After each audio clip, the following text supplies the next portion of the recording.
Cette émission peut contenir des infos.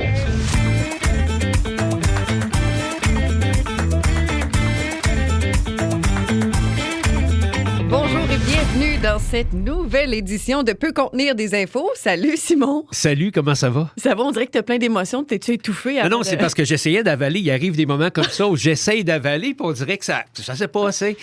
Puis j'étais comme stallé. Je dis, voyons, ce qui se passe, c'est comme... Puis tu cherches ta salive ou je sais pas trop, là. Quand on vient pour ouvrir le micro, que ça arrive, ces moments-là, hein? Ah, ben là, ça y est. Ou qu'on s'étouffe. Mais il y a quelque chose. Je vais t'avouer, il y a quelque chose dans l'air. Là, c'est le temps du pollen, pas mal, hein? Je sais pas, dans ton coin, là, mes amis, du pollen. Tu sais, t'as un char gris, tu sors une journée, il est gris ou à peu près parce que tu viens de le laver, ça fait pas longtemps, puis tu sors le lendemain ou le surlendemain, il est rendu jaune à grandeur ou à peu près, là, parce que... Fou raide. Puis je vais t'avouer que c'est comme la première fois que je vis ça vraiment parce que c'est mon premier printemps dans la nouvelle maison, puis on a une espèce de comptoir en stainless à l'extérieur sur le patio. Là. OK.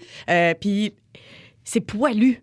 Comme tellement, il y a du pollen dessus, le comptoir. C'est incroyable. Puis là, tu passes, puis je peux bien avoir des drôles de problèmes puis avoir un voyage de garnotte dans le fond de la gorge. Ben, c'est ça. Je veux bien, là, j'essaye, mais c'est ça. C'est pas de notre faute. Et quand t'es dans mon cas, parce que là, j'ai pris une Desloratadine, oui.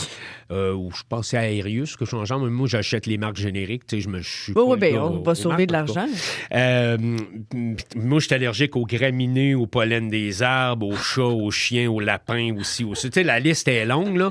Tout sauf les tortues. Oui, à peu près. Moi, c'est ça. J'avais passé un test d'allergie à l'époque, puis ils te mettent des petites gouttes d'allergène sur le bras. Oui. J'avais l'impression d'avoir une carte géographique, là, tellement que c'était comme... Fait que je me suis aperçu que finalement, que j'avais pas mal d'allergies. Alors, autant dire qu'à ce temps-ci de l'année, et tu l'entends peut-être dans ma voix, d'ailleurs, j'ai la voix un peu éraillée. Oui, t'as la voix FM. Oui, grosse voix de radio, c'est ça. D'habitude, ça va pas pire, mais là, j'ai comme une couche de plus de... Ça fait qu'à ce temps-ci de l'année, là, c'est vraiment pas drôle. Eh bien, on salue tous ceux et celles qui vivent comme nous avec ces petits aléas de la nature, mais en même temps, je te le dis, j'aime mieux prendre un petit voyage de garnotte ou un peu d'allergie que du froid d'hiver. Je sais pas pour toi. Oui, clairement. Moi, 2000 à l'heure. Je préfère être congestionné que d'avoir... Je suis pas une bébite du mois de février, ça, je peux vous le dire. Ah, ça, je te crois, puis ça fait du bien de te voir, pas de coton à thé, mon Simon. Au cours de la prochaine... Et là, attention, là, il était en chemise, il n'y a pas une belle... Ah oui, c'est ça, oui. Exact. On a quand même un code de vestimentaire. Boudiner dans un coton ouaté trop serré, Simon en se mord. Exactement, avec des élastiques là, pour être sûr que la chaleur reste en dedans. Non. Dans les derniers jours, Simon, on a eu la chance de vivre l'assermentation, je devrais dire, où on a une nouvelle gouverneure générale oui. Qui a été nommée, assermentée, couronnée. Bien sûr. Là, je ne sais pas trop. Pour représenter le roi. Oui, pour représenter M. Charlie Boy III, roi d'Angleterre, Charles III. Donc, j'ai décidé d'inspirer mon quiz de ça. OK. Parce que je me suis rendu compte que c'est fascinant et savoureux, les histoires de gouverneurs généraux. Oui. Au Canada, là, on ne commencera pas à séparer ceux aussi qui représentent les provinces parce que là aussi, il y a des belles histoires. Là, ouais. Exactement, mais oui, donc on va faire un quiz là-dessus pour connaître un peu le rôle, qu'est-ce que ça fait et est-ce que on va se poser la question, là, est-ce encore vraiment essentiel? Oui, c'est la grande question existentielle. Oui, c'est la grande question existentielle. Puis je vous annonce qu'on n'aura sûrement pas de réponse. Ben, on va en avoir une, mais sûrement que ça ne changera pas quelque chose dans l'histoire. Sinon, également, dans l'émission, je vais te parler, Simon, des boissons énergisantes qui reviennent dans l'actualité parce qu'il y a des pharmaciens qui se posent des questions. Est-ce que les fameuses boissons énergisantes, là, on leur place, dans les pharmacies? Puis est-ce qu'on doit commencer à encadrer ou contrôler, réglementer cette industrie-là pour protéger nos jeunes, protéger la santé de nos jeunes. Également, je vais te parler d'odeurs. On se parlait, il y a, je pense, la semaine dernière, à micro fermé, comme il y a des odeurs qui m'écœurent, mais profondément. Ah oui, OK. Puis là, je suis allée faire de la recherche, je voulais savoir pourquoi. Est-ce que j'étais juste bizarre ou, au contraire, il y a une explication scientifique à ça? Tu as peut-être des cellules olfactives qui sont... hyperactive.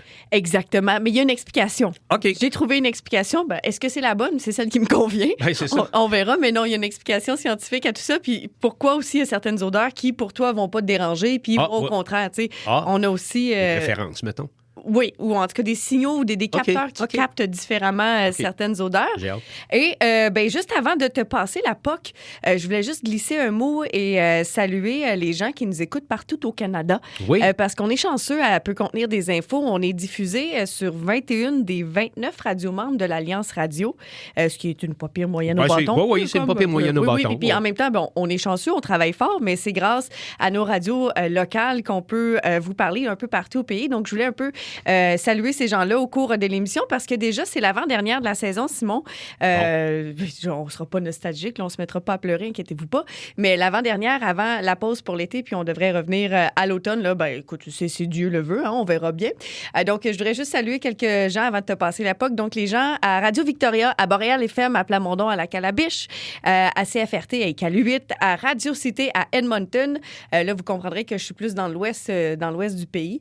Nord-Ouest FM à Falleur et en vol 91 également à Winnipeg, au Manitoba. Donc, tout au long de l'émission, là, on va saluer un peu les gens. Comme ça, je vous garde avec moi. Si vous voulez entendre vos stations locales, là, ça va se passer dans les prochaines minutes. Tu nous parles de quoi aujourd'hui, mon cher? Je vais parler des archives fantômes, entre autres choses, du web.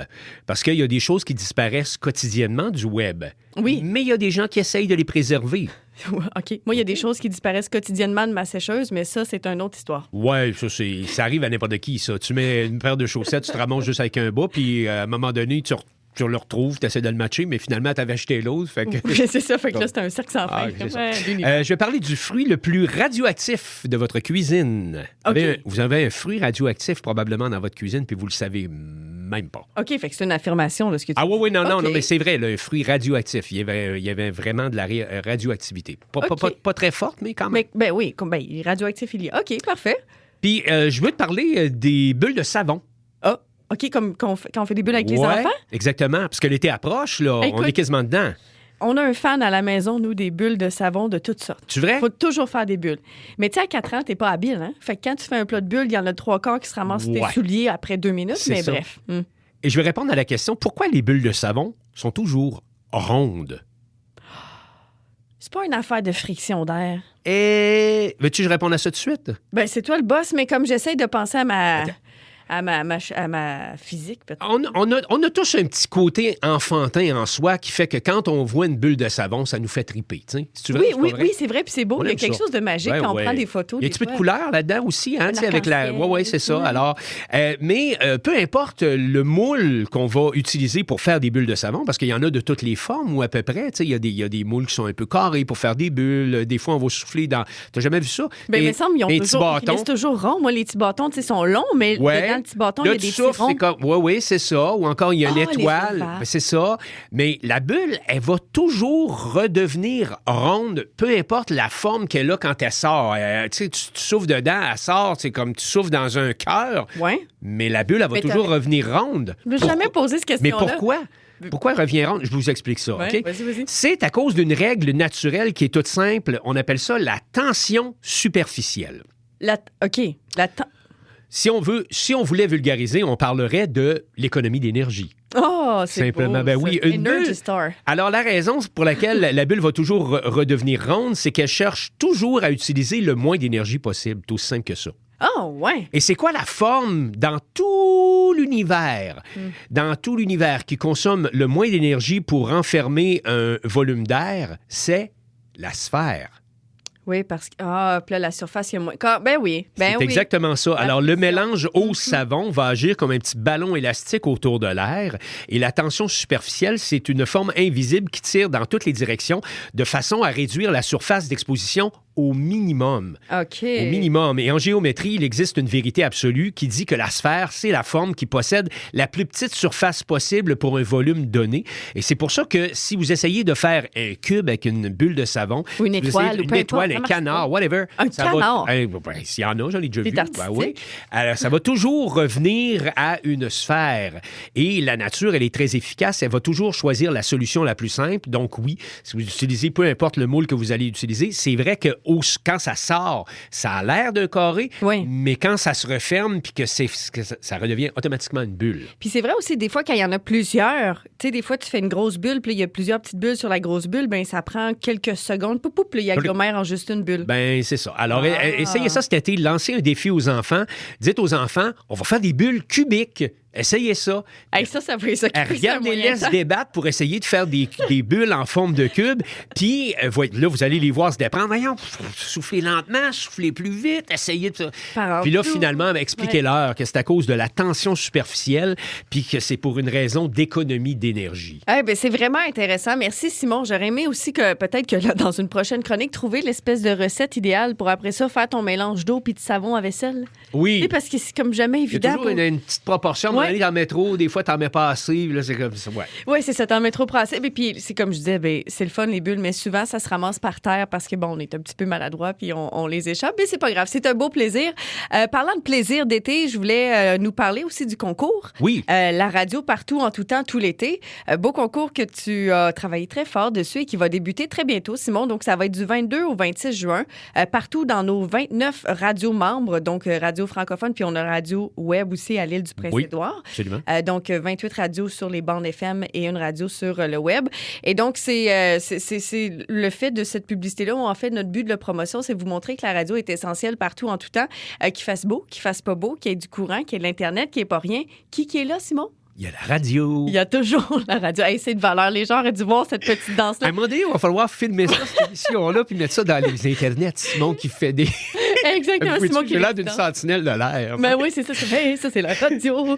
Mais bref, c'est ça. Là, c'est ce qu'on veut démontrer avec ce concours-là et cette promotion-là, c'est que la radio est là partout. Et dans la période que je vous ai nommée, donc du 22 au 26 juin, dans vos différentes radios locales, on va vous faire tirer des radios portables à manivelle, puis à panneaux solaires, puis à pile aussi. À pile aussi, normal. On peut se brancher. Je fais des signes, tu sais, comme si les gens me voyaient. Merci, Simon. Elle est en train de mimer pour la radio. Je suis en train de brancher la radio dans le mur. Puis bref, c'est une belle petite radio où on peut sélectionner le poste de radio local où on sera. Si on se promène cet été, c'est une occasion aussi de découvrir ça.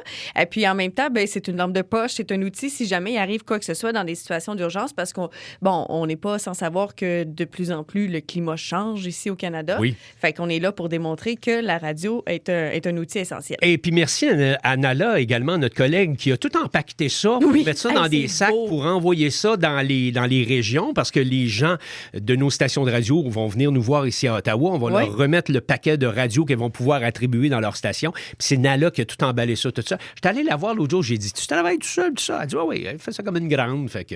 Oui, elle aimait ça, puis ce qu'elle me dit, elle dit, j'étais dans ma bulle, je faisais mes affaires. Puis en tout cas, la prochaine fois que j'ai des valises à faire pour un voyage, moi, je vais tout amener mon snock d'un bac, puis je vais le donner à Nala. Tu vas voir, elle va me pacter ça. Sacs, c'est comme... ça va être pacté tellement droit, j'aurais pas envie de le défaire. Fait que tout ça pour, vanter les talents de pacteuse de notre collègue Nala, mais aussi pour vous inviter à écouter vos radios locales. Et c'est quand même un gros concours pan-canadien d'une valeur, tu sais, c'est un gros investissement de 10 000 $ que le réseau Alliance Radio fait au travers de ces radios, parce qu'on sait à quel point c'est important de s'impliquer dans nos communautés. Fin juin, là, ça s'en vient. 22 au 26 juin. Ouais, donc, fin du mois, exact. C'est bientôt, mettez ça à votre calendrier.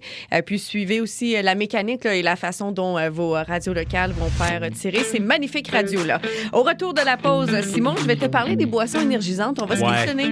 Ça a-tu d'affaires des pharmacies, ça? Ça a-tu d'affaires des pharmacies? Puis est-ce qu'on commence à réglementer l'âge là-dessus?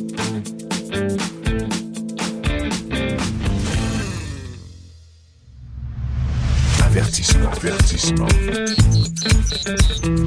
Cette émission Peut contenir des infos. Vous êtes à l'écoute de Peut contenir des infos et je salue les gens et la gang de ces médias, les 4 radios Nouveau-Brunswick également en Nouvelle-Écosse, parce que ce sont des auditeurs fidèles. CFRH également à Penetanguishene, Sommet FM à Balmoral qui nous écoute, et C'est fait à Edmundston. Salut. Donc, merci d'être là, de diffuser aussi PCDI. Si on en parle, c'est parce que, comme on vous disait, c'est l'avant-dernière émission de la saison. Puis on a la chance d'être diffusé quasiment, comme on dit en bon français, coast to coast. Donc, on voulait saluer les fidèles auditeurs et surtout nos fidèles radios membres d'Alliance Radio. Simon, tu voulais nous parler de quoi juste avant que je te parle de ces fameuses boissons énergisantes? Oui, je vais parler du fruit radioactif que vous avez dans votre cuisine. Ah, bien, comme tout est dans tout, tout va ensemble. La boisson qui est radioactive quasiment. Oui, puis toi, tu vas parler de boissons énergisantes. Exactement. Donc, on s'est posé des questions. Il y a des pharmaciens qui se demandent, est-ce que cette fameuse boisson énergisante-là a sa place en pharmacie. Parce Tu que parles de celles qui donnent des ailes, entre autres? Là? oui, celles qui donnent des ailes ou celles qui sont rouges et qui Oui. nous font penser à des gourous. Là.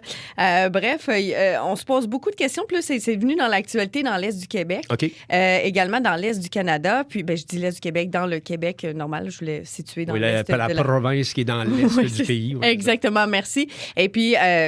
tu sais, on s'est posé la question, est-ce que ça a sa place en pharmacie? Parce que la pharmacie, je sais pas pour toi, mais moi, c'est un endroit où je me dis, à part, admettons, pour mes petits chocolats, parce que je suis capable de savoir que c'est pas santé, là, c'est quand même un commerce où je vais en me disant, c'est un commerce de produits de santé. Oui. En même temps, il y a une grosse bannière au Québec qui a comme un peu transformé à une certaine époque ce qui était la pharmacie. Je ne donnerai pas de nom, là, mais... absolument. Absolument. Puis c'est vendait là des où paquets de cigarettes, puis des tickets de loterie, puis, tu sais, toutes les... Fait que oui. on n'en est pas à une incongruité près, on va dire. Non, c'est ça. Puis c'est la question. Est-ce que c'est une pharmacie? Est-ce que c'est un commerce de détail? Ou c'est un endroit où on peut se procurer justement des produits qui sont bons pour la santé et pour nous aider. Donc, la question qui fait le tour, comme je disais, est-ce que c'est... on s'inquiète de l'accès facile justement à ces boissons-là parce qu'une seule canette peut contenir une quantité importante de caféine à laquelle s'ajoute la fameuse taurine et le guarana, également divers stimulants. Là. Donc, tu sais, dans tout ça, c'est quand même intense. Puis pour un adulte en santé qui va en consommer une fois de temps en temps, il n'y aura pas de conséquences. On s'entend, ça va être sans malaise ou sans mal, mais chez les enfants et les adolescents, c'est différent, par exemple, parce que leur corps, à eux, est un peu plus sensible à la caféine. Qu'est-ce que ça fait? Bien, ça cause divers troubles. On a de la difficulté à dormir, on est plus nerveux, on fait de l'anxiété, on peut avoir des maux de tête. Puis ça, c'est un cercle vicieux parce que souvent, bien là, on prend une boisson énergisante en se disant « je suis fatigué, ça va me donner un petit kick, je vais revenir », mais au contraire, c'est que ça fait qu'épuiser davantage. Tu sais, c'est ça où on s'épuise un petit peu plus. Puis c'est là aussi que ça préoccupe plusieurs pharmaciens parce qu'en bout de ligne, ça devient pas... On se dit, bien, si on le prend en pharmacie, on dirait qu'on se déresponsabilise. On se dit, c'est pas si pire que ça, ils le vendent en pharmacie, je peux le prendre, je vais me sentir mieux, puis je vais avoir mon boost d'énergie. Mais tu sais, c'est pas vraiment ça la vraie solution, là, on s'entend. La solution va être un peu de repos ou une nuit de sommeil. Il y a des fabricants aussi qui n'ont pas vraiment besoin de se faire eux-mêmes de la promotion ou de la publicité parce que, on s'entend, c'est quand même encadré d'une certaine façon. Mais, tu sais, de nos jours, puis on en a parlé avec Mélanie, il y a différentes façons de transmettre de l'information. Il y a les influenceurs, les commandites sportives, les logos qui sont spectaculaires, puis on s'entend, les canettes ne sont pas brunes non plus. Non. C'est du bleu, du rouge, puis des couleurs pétantes, du jaune, oui. Oui, des belles couleurs, puis les logos, puis le style ou l'infographie là, qui est à la mode. Puis ce qui soulève aussi une autre question, c'est est-ce qu'on doit encadrer davantage justement cette industrie-là? Parce qu'on a parlé tantôt des cigarettes qui étaient vendues en pharmacie. Oui. Bien, justement, on s'est dit... Tu chercher un carton de cigarettes en même temps que tu allais acheter tes médicaments, là, tu sais. Oui, tu vas chercher ta pilule pour le cœur ou la pression artérielle, puis après ça, tu passes au comptoir en avant, puis tu dis, je vais prendre du Martin ou du Morier King Size. Ça revenait moins cher quand tu prenais ton cartoon au complet en pharmacie, mais c'est ça que c'était un moment donné, on s'est dit, wow, ça n'a pas de bon sens. Ben, je sais pas, tu sais. Puis exactement. Puis c'est là où il faut s'adapter parce que l'industrie aussi s'adapte. Ils veulent plus vendre mes cigarettes, on passe par autre chose. Il y a différents produits qui vont s'essayer aux commerçants qui vont s'essayer. Donc, c'est quand même là que c'est fascinant, justement, ce paradoxe-là, parce qu'on se disait, on se retrouve à pharmacie, c'est un produit de santé, mais tu sais, on peut se questionner. Puis j'apprécie que tu ramènes l'exemple aussi des paquets de cigarettes parce que c'est une époque une époque épique. Une époque épique. Hey, mais puis, en même temps, on a fêté il n'y a pas longtemps les 20 ans de plus de cigarettes aussi dans certains restaurants ou dans les endroits publics. Fait que tu sais, c'est vraiment... C'est là où on faut souligner ces incongruités-là et ensuite, poser un peu des actions. Donc là, c'est ce qu'on va voir. Tu sais, est-ce que le débat est fini? Je ne pense pas. Ça va quand même rester accessible, on s'entend, parce qu'on a beau l'enlever des pharmacies, ça va se retrouver quand même dans les dépanneurs, dans les épiceries. Puis là, c'est différent. Puis comment on l'encadre? Ouais. Mais après ça, il y a des questions qui ont été soulevées. Il y a certaines provinces qui se demandent, est-ce qu'on interdit la consommation ou la vente de ces produits-là au moins de 16 ans? Oui. Comment tu contrôles ça après, en plus de la vente en même temps, je pense qu'il y a une question d'éthique là-dedans, entre guillemets, là, dans le sens où, je veux dire, comme, à un moment donné, comme pharmacien. Si tu es affilié à une chaîne, tu n'as pas bien le choix. C'est le pattern de la chaîne est fait comme ça, qu'ils te rendent tant de stock, puis telle affaire, peut-être, mais je dis qu'à quelque part, il va peut-être falloir faire un examen de conscience à un moment donné, puis se dire en dedans de soi-même, comme pharmacien ou comme propriétaire d'une pharmacie. Exact. Puis, vous me direz qu'il y a les impondérables aussi de payer tes employés, puis tout ça. Fait qu'il faut que tu génères des revenus à quelque part, mais Est-ce que tu génères vraiment tes profits puis tes revenus dans cette boisson-là? Ben, c'est-tu conciliable de vendre derrière le comptoir toute la pharmacopée pour aider les gens à mieux être en santé, puis en avant dans le front store, si on veut, d'avoir du chocolat, des chips, des peanuts salés, des paquets de cigarettes, c'est comme que tu vendes des brosses à dents, du dentifrice, du rince-bouche, du whatever. Du shampoing, on s'entend. Je comprends. Effectivement. Mais quand t'es rendu que tu vends toute la... Tu sais, comme t'as plus de chocolat là que t'en as dans certaines bannières de supermarchés, tu fais comme... je sais pas. En tout cas... Bien, c'est une prise de conscience, effectivement. Ouais. Puis c'est ce que certaines pharmaciens ont commencé à soulever comme question, justement. Bien, nous, Correct, on doit, en tant que pharmaciens, prendre action. Puis c'est des pharmaciens aussi, bon, peut-être pas de cette fameuse grande bannière à laquelle on sous-entend depuis tout à l'heure. Oui. Mais il y en a d'autres plus petites ou plus étendues aussi qui ont commencé à avoir cette logique-là. Simon, maintenant, quel est ce fruit radioactif? Vous l'avez peut-être dans votre cuisine. Hey, je suis curieux, j'ai hâte de voir. Vous l'avez peut-être même à côté de vous en ce moment. Vous en mangez peut-être à tous vos déjeuners. OK. Pas une banane? La banane. Non! La banane. Non! Ouais, le fruit le La plus... banana. La banana. Comme dans la Santa Banana. Santa banana. Oui, la banane. Pas de panique, hein, parce que c'est Oui. pas dangereux, mais c'est quand même radioactif, une banane. Le savais-tu? Non, la plure. Ouais. Qu'est-ce qui... Écoutez, c'est pas de l'uranium enrichi pour faire la bombe atomique, on s'entend, là? C'est pas de Hein? Tchernobyl. Non. Mais c'est vrai, la banane émet bel et bien une petite dose de radioactivité naturelle. Pourquoi? À cause d'un élément pourtant essentiel à notre corps, et j'ai nommé le potassium. Oh, ben oui. Oui. Ben oui. Ben oui. C'est vrai, j'aurais dû y penser parce que j'avais... mon grand-père a dû arrêter de manger des bananes parce que son potassium était trop élevé. Oui. Ah oui, c'est vrai? Oui. Et Pourtant, c'est un il dit- grand drame parce que mon grand-père aimait beaucoup les toasts au beurre de peanut avec Avec des bananes. dessus. Ah, OK. Fait que là, Ben, c'est c'est- ça. ouais. Et parce qu'il y a du potassium dans la banane. Oui. La banane en renferme énormément, d'ailleurs. Et dans le potassium, il y a un isotope rare qui s'appelle le potassium 40 qui est naturellement radioactif. Hey, c'est incroyable. Et on en trouve partout, soit dit en passant, du potassium 40. Là. Il y en a dans les sols, il y en a dans les bananes, je l'ai dit. Oui. Il y en a même dans notre corps.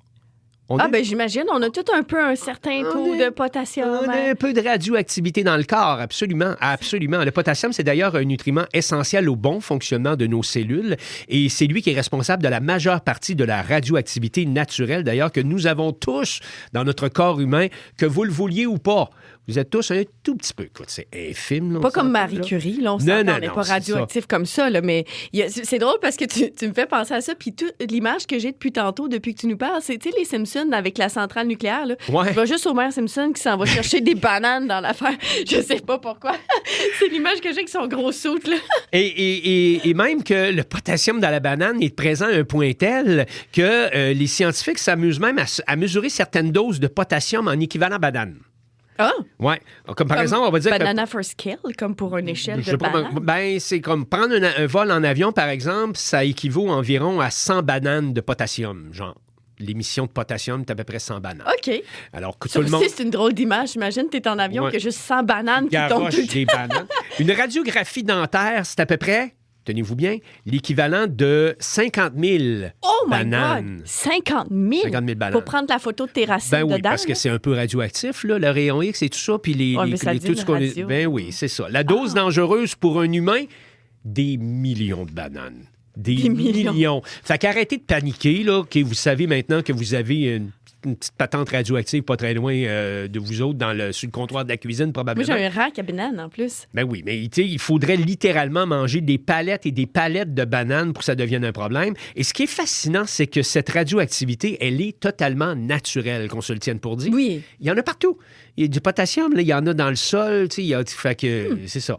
Alors, ça vient pas d'un accident nucléaire, c'est pas non plus un produit chimique, c'est juste la physique de la vie. Même notre propre corps, je l'ai dit tantôt, est légèrement radioactif parce qu'on contient du potassium, nous aussi. Alors, à la prochaine fois que vous allez manger des bananes, vous pourrez dire que vous consommez votre petite dose quotidienne de radioactivité, tout simplement. Oh, c'est le fun, ça. La prochaine fois que je vais manger des bonnes crêpes aux bananes aussi. Ben, t'es aussi bien de les manger de même que d'avaler en pilule radioactive, Ben. tu sais, comme Sabré. Je vais prendre ma pilule de radioactivité quotidienne. La fameuse pilule radioactive que Homer avait dans le dos. Oui, effectivement. Ouais. Excuse-moi, je reviens encore aux Simpsons. Je sais pas pourquoi c'est la radioactivité. Ben, ça fait époque, les Simpsons, là, tu sais. Effectivement. Effectivement. Hey, merci beaucoup, Simon, pour ces détails. Au retour de cette pause, moi, je vais te parler de pourquoi il y a certaines odeurs qui nous paraissent si désagréables et pourquoi il y en a qui sont universelles et pourquoi il y en a qui sont un peu plus spécifiques à chacun. Et toi, tu vas nous parler de... Je vais parler des archives fantômes, parce qu'il y a des choses qui disparaissent du web de façon quotidienne. Il y a des gens qui essayent de les récupérer ou de les sauver, on va dire.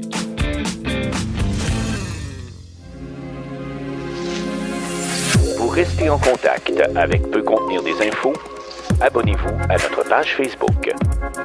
Si vous avez des idées, des suggestions ou des questions à nous soumettre, écrivez-nous par courriel pcdi@radio-rfa.com. Et je poursuis nos salutations internationales canadiennes, Simon, pour saluer les gens qui diffusent et qui écoutent Peut contenir des infos. Si d'ailleurs vous voulez cet été, là, vous vous ennuyez, nous autres, là, Ouais. ça se peut. Ça se peut. Ben, en tout cas, peut-être au moins une personne. S'il y a une personne, je vais être contente qui s'ennuie de nous. Je vais appeler mon mère. Tu sais, ma mère va écouter mon émission. Allez sur notre site noradio.ca. Oui. Dans la section balado. Vous allez avoir accès aux émissions de Peut contenir des infos qui ont été faites dans les derniers mois.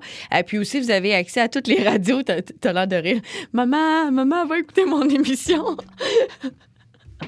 Bref, tout ça pour dire d'aller faire le tour là-bas. Et en même temps, vous avez accès à toutes les radios qui sont membres d'Alliance Radio si vous avez envie d'écouter ce qui se fait un peu partout au travers de notre beau pays. Comme je te disais, Simon, d'entrée de jeu en émission, je te parlais l'autre jour d'une odeur qui me répugne particulièrement. Mais c'est quoi? Le beurre de pinot mouillé. Ah oui, le beurre de pinot. Ben, en fait, il y en a deux.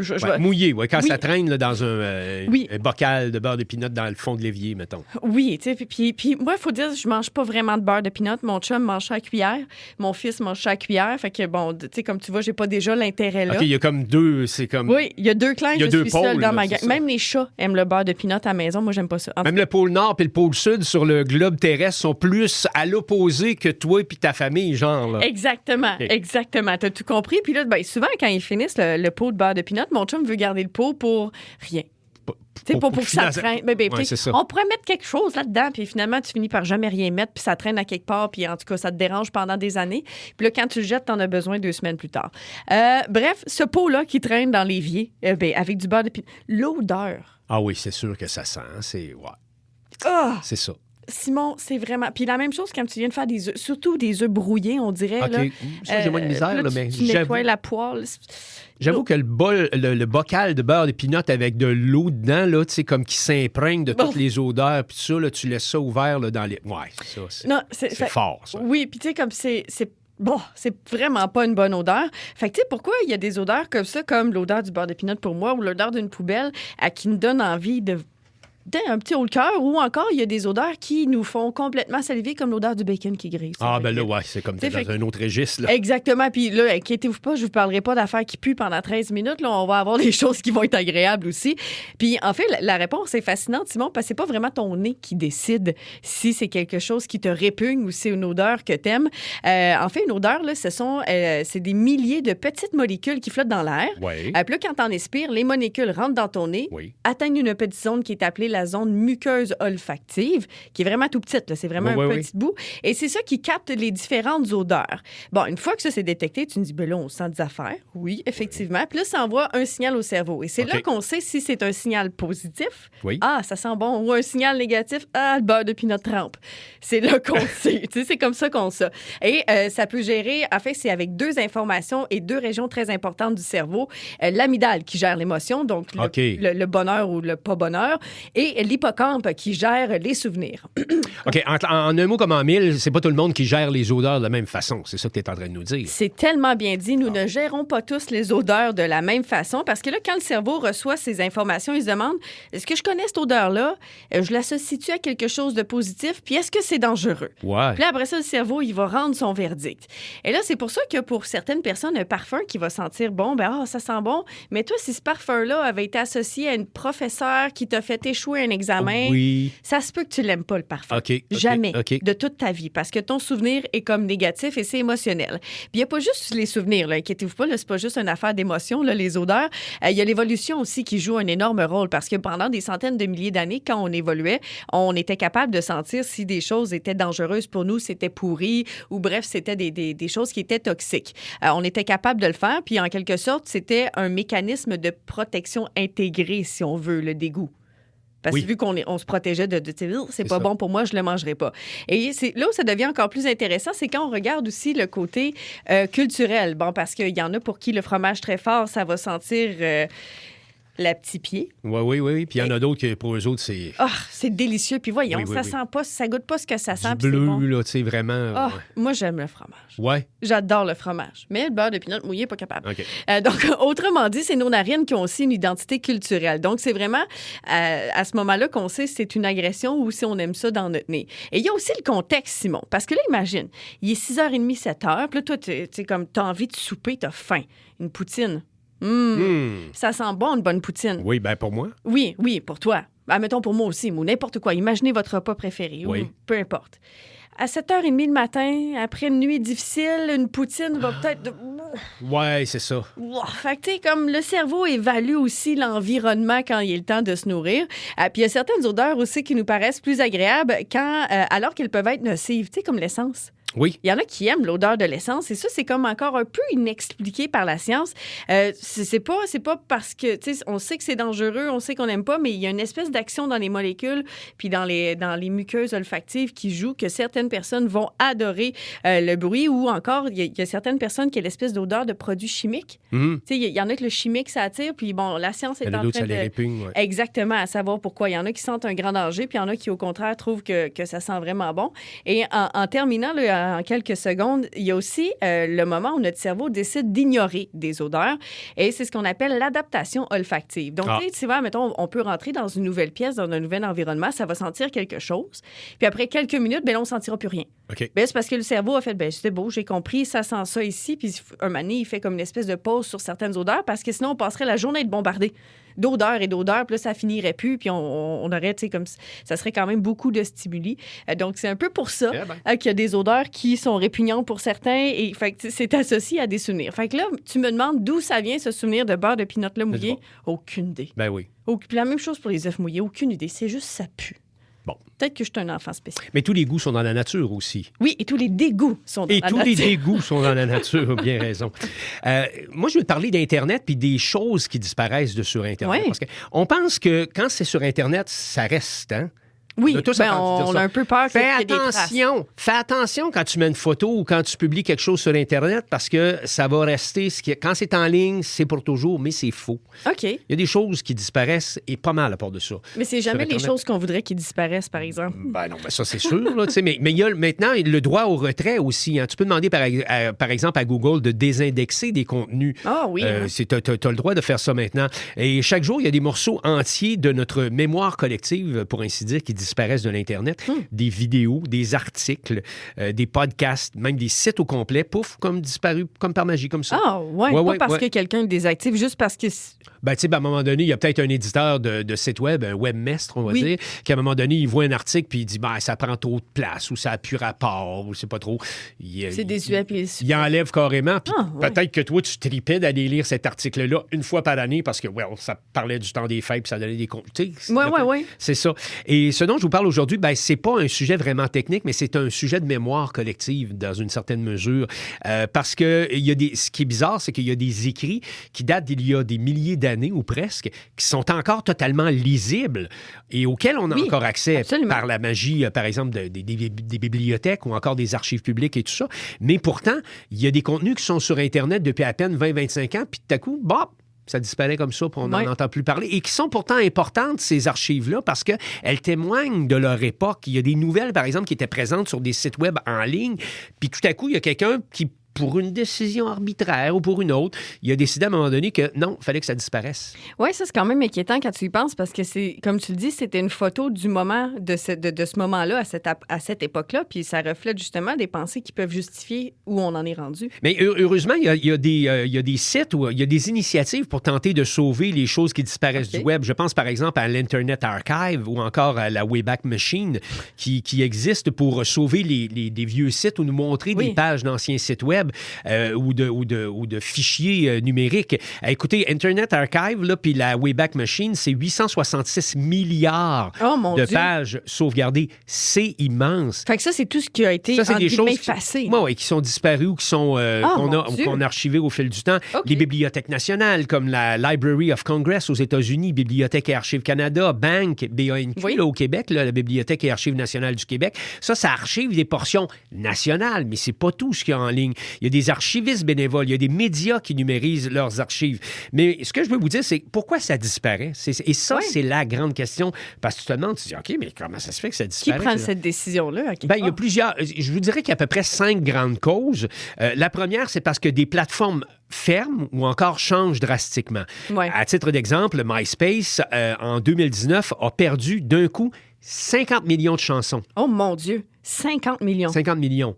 Des chansons, de la musique pour la plupart indépendante. Personne ne les écoutait? Ou? Non, ça a disparu comme ça pour une raison X, Y, Z, tout simplement pour, je ne sais pas si c'était une erreur de manipulation ou quelque chose du genre. Ça a comme disparu, puis il y a des gens qui avaient parqué leur musique là, puis que... Oh mon Dieu, ça a comme fermé. GeoCities, quand ça a fermé en 2009, GeoCities, c'était un des premiers sites où vous pouviez faire un site web avec des gifs de bonhomme 7-Up qui bougent. Non, t'avais des affaires là-dessus. Ça a fermé en 2009. Oh. GeoCities, Yahoo, qui avait racheté GeoCities, a dit, écoute, ça vaut plus la peine de garder ça. Ils ont fermé ça. Il y a des gens qui ont essayé de sauver des pages GeoCities, mais ils n'ont pas tout sauvé, évidemment. C'est drôle parce que je viens d'apprendre que quelque chose a fermé puis je savais même pas qu'il existait GeoCities, oui. C'était la grosse affaire. J'avais une page GeoCities, en tout cas. Oui, je sais, tu étais avant-gardiste, mais en 2009, je pense que j'avais même pas accès aux ordinateurs. Il y a aussi des rachats et les restructurations. Quand une entreprise en rachète une autre, par exemple, elle va couper dans ce qui n'est pas rentable. Donc, résultat, il y a doublons. Oui, c'est ça. Des liens morts. Tu sais, les pages 404, par exemple, ça, c'est ce que je te disais tantôt. Okay. Quand un webmestre ou un édimestre décide à un moment donné de fermer une page web ou un article, il le supprime tout simplement, ça disparaît. Bon, il n'y a plus accès. Il y a aussi, quatrième raison, pourquoi? C'est les droits d'auteur, les retraits forcés. Ouais, quand vous transgressez le droit d'auteur, vous n'avez pas le droit de mettre quelque chose en ligne, une photo ou quoi que ce soit du genre, puis on vous demande de la retirer, vous êtes obligé de la retirer, donc ça disparaît. Et la cinquième, c'est le stockage qui n'est pas pérenne. Il y a beaucoup de médias locaux, par exemple, des associations, des radios communautaires, même qui n'ont pas nécessairement l'espace de stockage. Absolument, tu as raison. Puis, il y a des émissions qui ont été produites en format numérique, là, au début des années 2000, il y a 20-25 ans, là. Puis qu'à un moment donné, ils font comme...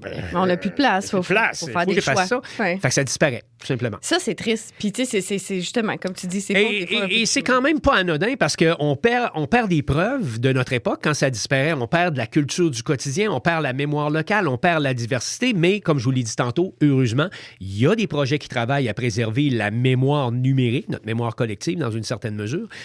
Est-ce que c'est assez? Non, mais heureusement, il y en a qui travaillent là-dessus. Hey, heureusement, mais sinon, sans eux, quelle serait la solution? Hein? Oui, il y a pas mal d'affaires qui disparaîtraient, puis tout simplement dans les limbes. Là. Absolument. Hey, merci, Simon, pour ces informations. Est-ce que tu peux nous rappeler peut-être les initiatives? C'est des gens qui veulent aller voir? Internet Archive, entre autres, la Wayback Machine. Parfait. Ouais, et puis, il y a d'autres initiatives comme celle-là, mais cherchez en ligne, vous allez voir des choses bien intéressantes. Parlant d'intéressant, est-ce que tu connais ou es au courant de l'histoire de tes gouverneurs généraux du Canada, Simon? Je pense que oui. OK. Je devrais être pas pire. Parfait. En tout cas, je pense. Là, on verra. On va tester tantôt tes connaissances dans quelques minutes. Restez en contact avec Le Contenir des infos.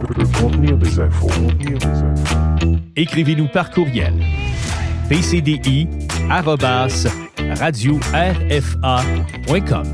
Le Contenir des infos. Quiz. Ça dépasse tout ce que j'ai pu imaginer.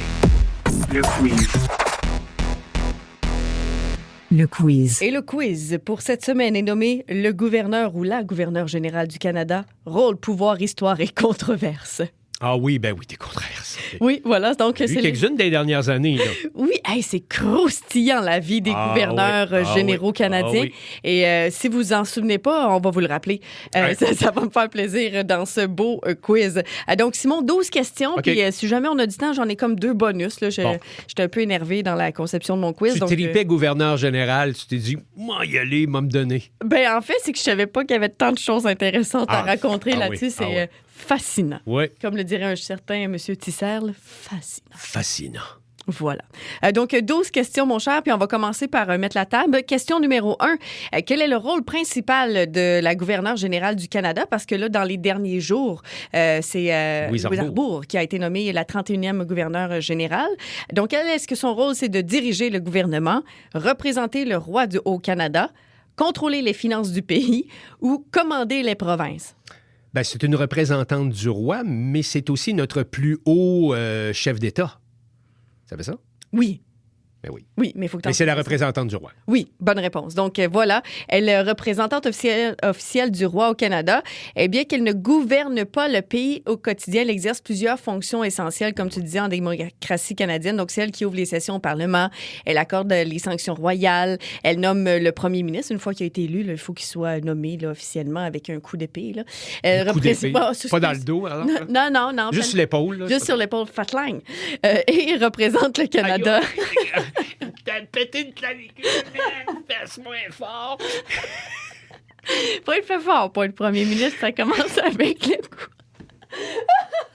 Avec le coup de... Hey, ça va être de toute beauté. Je savais qu'on aurait du fun avec ça. Yes! OK, question numéro 2 maintenant. Tu as eu la bonne réponse pour ceux qui ont... Oui. Pour être... Qui n'avaient pas saisi. Là, oui, ouais. exactement. Quel gouverneur général, et puis là, c'est là qu'on commence, a été au cœur de la crise politique de 2008 lorsqu'il a accepté la demande de prorogation, du Parlement de Stephen Harper. Est-ce que c'est Adrienne Clarkson, Mary Simmons, Michaël Jean ou Jeanne Sauvé? Je pense que c'était Adrienne Clarkson qui était là à l'époque, me semble. 2008, non? 2008. 2008 ou... je vais dire Adrienne Clarkson, mais je suis pas sûr. Là. Tu vas un peu te mordre les doigts. Je pense que c'est Michaël Jean. Ah, c'est Michaël Jean. Michaël Jean. Donc, en décembre 2008, le gouvernement minoritaire de Stephen Harper risquait d'être renversé par une coalition des partis d'opposition. Donc, le premier ministre a demandé à Michaël Jean de suspendre les travaux du Parlement. Et après plusieurs heures de réflexion, elle a accepté. Et c'était une décision qui demeure l'un des événements constitutionnels les plus discutés de l'histoire politique du Canada. OK. Question numéro 3. Quelle ancienne gouverneure générale a démissionné en 2021? Je te le dis, c'est des belles histoires. À la suite d'un rapport dénonçant un climat de travail toxique à Rideau Hall. Est-ce que c'est Jeanne Sauvé, Julie Payette, Adrienne Clarkson ou encore Michaël Jean? Julie Payette. Oui. L'ancienne astronaute canadienne Julie Payette qui a occupé donc le poste de gouverneur général de 2017 à 2021 pendant 4 ans. Donc, il y a une enquête indépendante qui avait conclu à l'existence d'un climat de travail problématique au sein du bureau. Elle avait alors donc dû remettre sa démission. Ça va bien jusqu'à maintenant? Oui, 2 sur 3, là. Ah, ben c'est pas si pire. Ouais, c'est pas pire. On va Pas les 6 Je suis encore dans l'ordre que je suis capable de faire des fractions. Oui, c'est pour ça que je te le posais avec des... à des chiffres stratégiques pour que tu puisses faire tes questions et tes fractions. Question numéro 4. Quel gouverneur général a refusé de dissoudre le Parlement à la demande du premier ministre Mackenzie King en 1926? Est-ce que c'est... Puis là, tu vas voir, leurs noms sont spéciaux. C'est Lord Grey, Lord Tweedsmuir, Lord Byng ou Vincent Massey? Ah, j'irais peut-être pour Vincent Massé. C'est Lord Byng. Ah, Lord Byng, OK. Oui, donc C'est son l'affaire... moteur de recherche aussi, le Bing. Là. Oui, ben c'est plus un Y, c'est pas un I. C'est OK, pour les OK. droits d'auteur. Là. OK, moi, c'est ça. Donc, pour l'histoire, en fait, c'est l'affaire King-Byng, qui est considérée comme la plus importante crise constitutionnelle de l'histoire canadienne quand même. C'est OK. une chose que j'ai appris.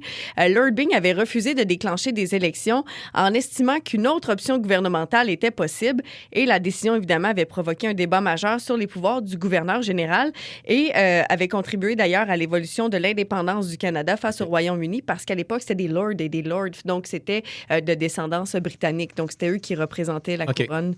Puis Fait que lui, il a fait tout le contraire de ce que Michaël Jean a fait des années plus tard avec... lui, il a refusé carrément de dissoudre le gouvernement. Exactement, en disant non, il y a une autre façon de faire les affaires, là, tu vas retourner travailler. OK. C'est un peu ça qu'il a dit. Question numéro 5. Quelle fut la première femme à occuper le poste de gouverneur général du Canada? Est-ce que c'est Adrienne Clarkson, Michaël Jean, Jeanne Sauvé ou Kim Campbell? Ah, Jeanne Sauvé, je pense. Oui, bonne réponse. Elle devient donc gouverneure générale en 1984. Jeanne était journaliste. Elle est devenue ensuite politicienne. Elle avait déjà marqué l'histoire en devenant la première femme présidente de la Chambre des communes. Et sa nomination là, avait constitué une étape importante, évidemment, là, pour la représentation des femmes là, dans les institutions canadiennes. Question numéro 6. Quel gouverneur général a été le premier Canadien francophone à occuper le poste? Est-ce que c'est Georges Vanier, Michaël Jean, Roméo Leblanc et Jeanne Sauvé? Georges Vanier. Oui, bonne réponse. J'aime ça mettre, j'aimais ça mettre Michael Jean dans les réponses. Je sais Oui, pas oui, pourquoi. c'est ça. Ouais. Donc, il a été nommé, lui, en 1959. Georges Vanier a été le premier Canadien français à devenir le gouverneur général. C'était un ancien militaire qui était basé pendant la Première Guerre mondiale, qui a été blessé plutôt pendant la Première Guerre mondiale et qui a finalement consacré une bonne partie de son mandat à promouvoir l'unité nationale au travers du Canada. Question numéro 7 maintenant. Quel est le nom de la résidence officielle principale du gouverneur général? Est-ce que c'est A, Sussex Drive, B, Rideau Hall, C, Harrington House ou D, Parliament House? Et je pense que c'est pas mal Rideau Hall, si je me trompe pas. Hein? Bonne réponse. Donc, c'est la résidence officielle du gouverneur depuis la Confédération, le 1867. Oui. On leur souhaite d'avoir fait les fenêtres depuis ce temps-là parce que doit pas être chaud en hiver. Ouais. Donc, c'est une résidence qui est située à Ottawa. Elle sert également de lieu de travail et c'est à cet endroit-là aussi où elle accueille des dignitaires pour des cérémonies et des soirées. Là. Et à moins que ça ait changé depuis quelques années, depuis qu'on a fermé le 24 Sussex pour des raisons évidentes que ça tombait en ruine ou à peu près. Oui. Rideau Cottage, qui est un petit chalet ou une petite résidence secondaire à côté de Rideau Hall, accueille depuis le premier ministre. À moins que ça ait changé aux dernières nouvelles, je pense que c'est ce que j'ai aussi encore comme information, effectivement. Donc, non, pas d'un motel, mais couche dans le chalet. J'ai un motel sur le bord de la 117. Ouais. Comme dans la chanson. Oh boy, avec l'autre en plus. Avec l'autre en plus, dans le chambre à côté. Daniel, faut que j'aille une les communes demain. Oh, je veux dormir. Question numéro 8. Quel événement historique a officiellement confirmé l'autonomie du Canada dans ses affaires extérieures et réduit l'influence britannique sur le gouverneur général? Est-ce que c'est la guerre de 1812, la Confédération, le statut de Westminster de 1931 ou encore le rapatriement de la Constitution? Et ça, c'est une phase de chevreuil perdue sur l'autoroute. Tu me répètes la question déjà? Quel événement historique a officiellement confirmé l'autonomie du Canada dans ses affaires extérieures? Le rapatriement de la Constitution canadienne. Non? C'est le statut de Westminster. Ah, j'hésitais avec ça, Oui, de 1931, donc qui reconnaît officiellement l'autonomie législative du Canada et des autres dominions britanniques. Les Dominions, oui. Dominion. Donc, à partir de ce moment-là, le gouverneur général cesse graduellement d'être perçu comme un représentant du gouvernement britannique et devient exclusivement le représentant du souverain au Canada. Okay. C'est un peu là où s'est fait la fameuse coupure. Question numéro 9. Combien de gouverneurs généraux britanniques ont occupé le poste avant la nomination du premier Canadien, comme on en a parlé tantôt? Oui. Est-ce que c'est 8, 12, 19 ou 21? J'essaie de voir depuis la Confédération. Je vais dire une douzaine, probablement. Il y avait 12. T'étais pas loin, 19. Ah oui, OK. 19, et c'est de 67 à 52 qui venaient, donc les gouverneurs généraux provenaient tous du Royaume-Uni. Et c'est lors de la nomination de Vincent Massé en 1952 que ça marquait. Ça a rompu, là. Oui, exactement. Donc, tournant historique, puis à partir de ce moment-là, c'était des Canadiens. Question numéro 10. À quel gouverneur général a été le premier Canadien ou première Canadienne née à l'extérieur du Canada à occuper la fonction? Est-ce que c'est Roméo Leblanc, Adrienne Clarkson, Michael Jean ou Mary Simmons? Peut-être Adrienne Clarkson. Peux-tu? Elle est d'origine chinoise, je pense, ou quelque chose dans le genre. T'es à la bonne place. Bonne réponse. Hong Kong. Elle est née donc à Hong Kong. Okay. Effectivement, en 1939, donc elle s'est réfugiée au Canada avec sa famille durant la Seconde Guerre mondiale. Comme je disais un peu plus tôt, elle est devenue journaliste, animatrice, puis ensuite gouverneure générale. C'était en 1999 et ça a illustré aussi l'évolution du Canada comme une société multiculturelle. Question numéro 11 maintenant. Quel document signé en 1947 permet au gouverneur général d'exercer presque tous les pouvoirs du souverain au Canada? Est-ce que c'est la Charte canadienne des droits et libertés, les lettres patentes, l'Acte de l'Amérique du Nord britannique ou le statut de Westminster? Peut-être le statut de Westminster, non? Pour revenir à ça, tantôt, non? Non. Ah non, il était avant, lui. Donc, l'acte du Canada britannique, je ne sais pas trop comment tu dis ça. L'acte de l'Amérique du Nord britannique? L'acte de l'Amérique du Nord britannique. Non, ça, c'est... Les lettres patentes? La Charte canadienne des droits et libertés? Mais oui, la Charte canadienne des droits et libertés, c'est pas ça. C'est pas cette année-là. Les lettres patentes, tiens, va donc. Bonne réponse! Ah oui, OK. Non, parce que j'ai aimé le cheminement mental. Non, mais Wow! j'essayais de réfléchir. C'est là, voyons, comme Westminster, on en a parlé tantôt. OK, les lettres patentes. Bon, Oui. ça, c'est ce qu'on appelle à l'arracher. Hein? Oui, à l'arracher, ben, c'est comme ça, tu as aussi eu les points pour la démarche. Oui. Parce qu'on l'a entendu, ta démarche. Simon travaille fort dans le coin. Là. Patte dans la roue. Ah ouais, oui, lâche. lâche. À chaque tour, oui. Donc, c'est en 1947 OK. que les lettres patentes ont été signées par le roi Georges VI, OK. qui, excuse-moi, il a fallu que je retravaille mes chiffres. Ton en la main tête, dans- tes chiffres la tête. Mes chiffres à main dans ma tête. Ouais. J'aurais dû me l'écrire.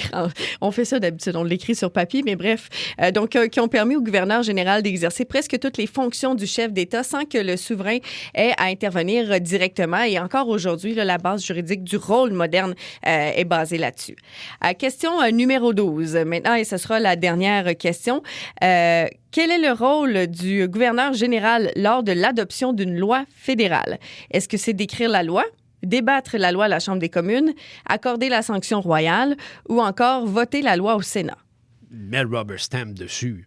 L'accord, si on veut, voyons, la sanction royale. Oui, exactement, avec de la cire, là, puis un seau, puis tout ça. ouais. Bon, je ne sais pas si c'est encore fait comme ça, mais oui. Même lorsque la loi a été adoptée par la Chambre des communes et le Sénat, elle ne peut pas entrer officiellement en vigueur sans la sanction royale. Encore aujourd'hui, ben, c'est une formalité constitutionnelle. Là. Normalement, en fait, je pense pas que c'est jamais arrivé dans l'histoire. Et puis, ça demeure même impensable vis-à-vis du processus législatif et démocratique du Canada qu'on intervienne là-dedans, mais c'est vraiment pour... Voici, on a suivi les symbolique, étapes. là. Exactement. On a suivi les étapes. Voici un petit saut, on est content. La loi peut aller de l'avant. Comment ça a été sur 12?